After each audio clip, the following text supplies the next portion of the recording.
ETF index mutual funds నేర్చుకుని stock మార్కెట్లో రాణించాలనుకుంటున్నారా? వెంటనే ఈ నెంబర్కి కాల్ చేయండి.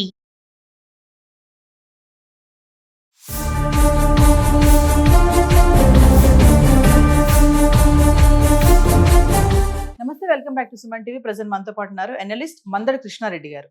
నమస్తే సార్. నమస్తే అమ్మ. సార్, ఎవరైతే జాబ్ చేసే ఎంప్లాయీస్ ఉంటారో కొంతమంది చూడండి, వాళ్ళు పని అనేది ఏంటంటే నా సొంత కంపెనీ అన్నట్టుగా పనిచేస్తారు. చాలా సంవత్సరాలుగా సీనియారిటీతో ఉన్నటువంటి జాబ్ హోల్డర్స్ కూడా ఉన్న కంపెనీస్ ఉన్నాయి. వాళ్ళు ఏంటంటే ఒక క్రమశిక్షణ, ఇది నాది, నా పని, నా సొంత కంపెనీ చేస్తున్నాను అనే ఒక భావంతో చేస్తూ ఉంటారు. అలాగే రీసెంట్గా ఒక పోస్ట్ వైరల్ అయింది సార్. అతను 17 సంవత్సరాలుగా ఒక కంపెనీలో పనిచేస్తున్నాడు. సడన్గా అతన్ని ఉద్యోగం నుంచి తీసేయడం జరిగింది. ఎంతో నమ్మకంగా పనిచేస్తున్నాడు, ఎంతో బాధ్యతాయుతంగా ఉన్నాడు. సడన్గా జాబ్ పోవడము, ఇంటికి వచ్చేసాక ఖచ్చితంగా జాబ్ పోయింది అంటే ఖచ్చితంగా సమస్యలు ఉంటాయి, వాళ్ళకి ఏదో ఇంప్లిమెంటేషన్స్ ఉంటాయి, మెయింటెనెన్స్ ఉంటుంది. దాని పట్ల వైఫ్కి చెప్పడము, ఒక పోస్ట్ పెట్టేశాడు. ఏంటంటే నాకు ఇది ఒక ఛాన్స్, ఇది ఒక అవకాశం అనుకుంటున్నాను నేను, ఈ వైఫల్యం అనేది అని చెప్పేసి పెట్టడం అనేది చాలా గొప్పగా ఉంది ఆ కామెంట్ అనేది. ఒక్కసారి ఆ వివరాల్లోకి వెళ్తే కామెంట్ని ఎలా తీసుకోవాలి అంటారు ఒకసారి? చెప్పేది రీసెంట్గా అమెజాన్ కంపెనీ లోపల 17 ఏళ్ల పాటు పనిచేసినటువంటి ఒక ఉద్యోగి సడన్గా ఈ ఉద్యోగం పోయింది అని చావు కబురు చల్లగా చెప్పారు. అతను షేక్ అయిపోయాడు. కాళ్ళ కింద ఉన్న భూమి అంతా కూడా కదిలిపోయినట్టు అనిపించింది. 17 సంవత్సరాల పాటు అహోరాత్రాలు దానికోసం పనిచేశాడు.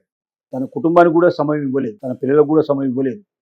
ఎందుకంటే ఇండియన్స్ ముఖ్యంగా చేసే పని ఏమిటో మనకు బాగా తెలుసు. సడన్గా ఫారిన్ కంట్రీస్లో ఉండే వాళ్ళకన్నా ఇండియన్స్ వెళ్ళేవాళ్ళు ఎక్కువగా పనిచేస్తారు. అసలు వాళ్ళు ఓవర్ టైం అయినా పనిచేస్తారు, హాలిడేస్లో కూడా పోయి పనిచేయమని పనిచేస్తారు, ఒబీడియంట్గా పనిచేస్తారు. కాబట్టి అమెరికన్స్ ఎక్కువ లైక్ చేస్తారు వాళ్ళని.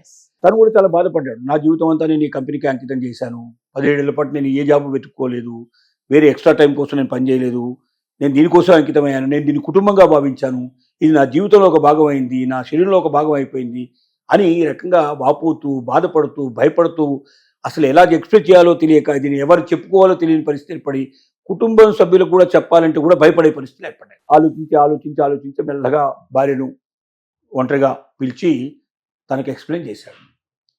అయితే భర్త అంత పిరికిది కాదు భార్య చాలా ధైర్యవంతురాలు. తను భర్తని ముందు ఇక్కడ ఆత్మవిశ్వాసం కోల్పోతున్నట్టు అనిపించింది. ప్రపంచంలో ఏది పోయినా మనం దాన్ని సంపాదించుకోవచ్చు, కానీ ఒక్కసారి ఆత్మవిశ్వాసం పోతే ఇక మనం సంపాదించుకోలేము.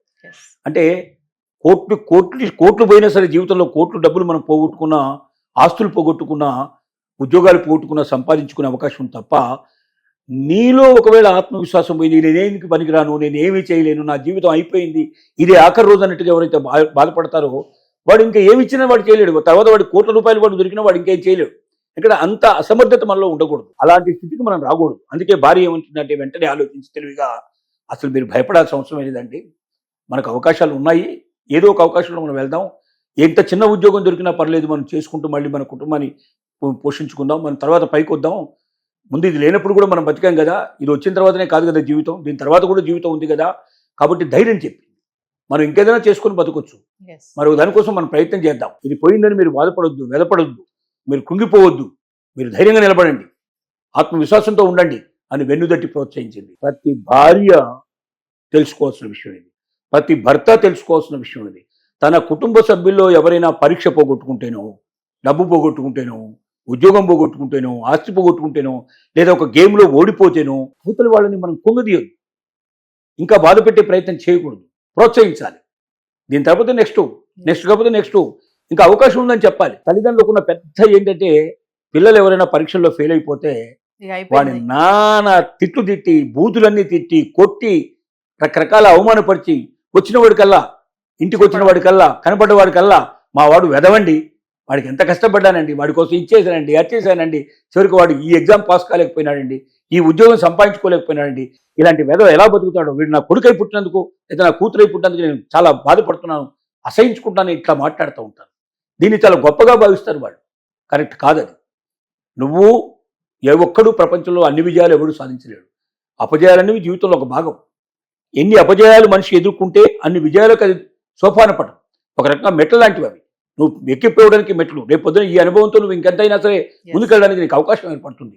కాబట్టి విజయం రావాలంటే విజయానికి అపజయాలే మార్గం.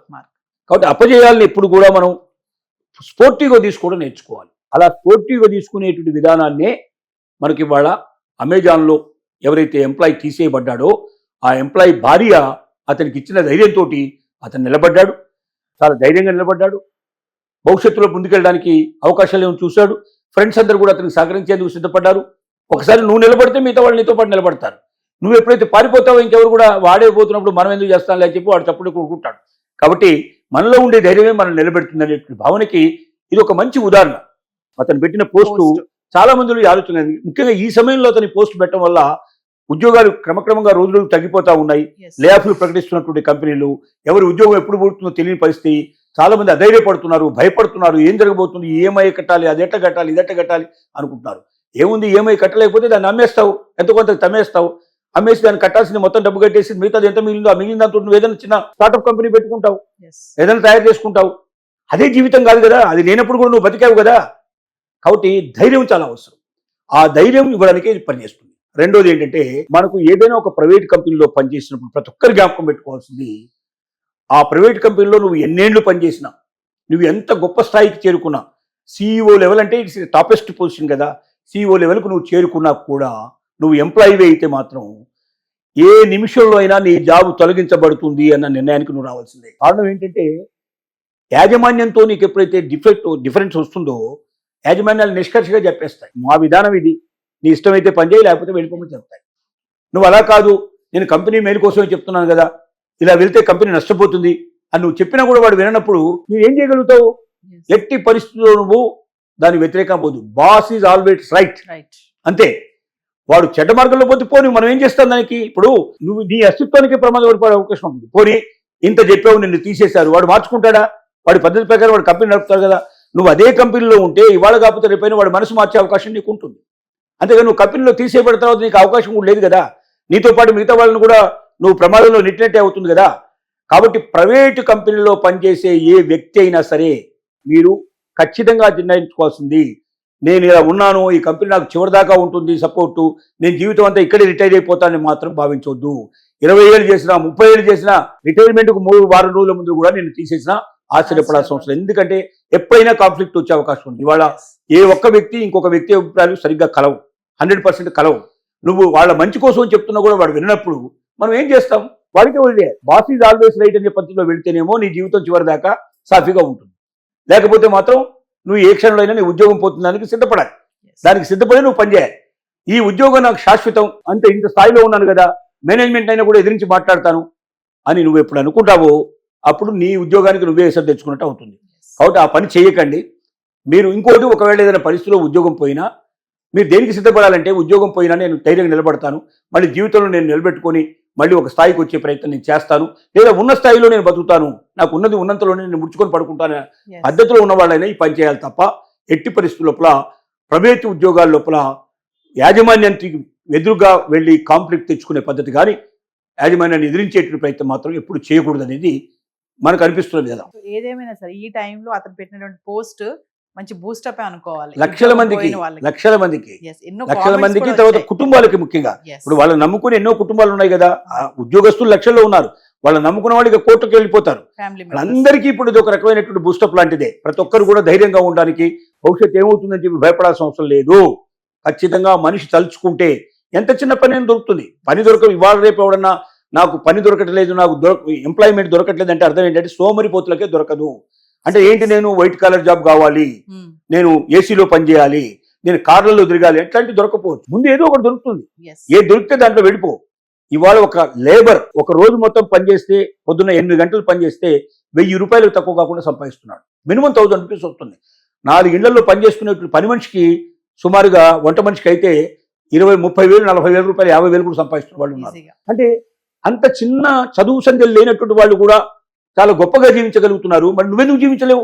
అందువల్ల నీ దగ్గర ఏదో ఉంది, నేను ఇంత చదువుకొని ఇంత తక్కువ పని చేస్తానా, నేను ఇలా చేస్తానా అంటే నీకు నువ్వే ఒక బాధ్యత నిర్ణయించుకుంటావు. అందులోంచి బయటికి రా. కష్టే పని. ఎవడు కష్టపడుతాడో, కష్టపడడానికి సిద్ధపడతాడో వాడికి జీవితం ఉంది, ప్రపంచం ఉంది, భవిష్యత్తు ఉంది. ఎవడు కష్టపడడానికి సిద్ధపడడో, అదృష్టాన్ని మాత్రం నమ్ముకుంటాడు, ఆ అదృష్టం వస్తే ఉరిస్తే గొప్పవాడవుతాడు, ఆ అదృష్టం పోగానే మళ్ళీ వెలవైపు రోడ్డు మీద పడతాడు.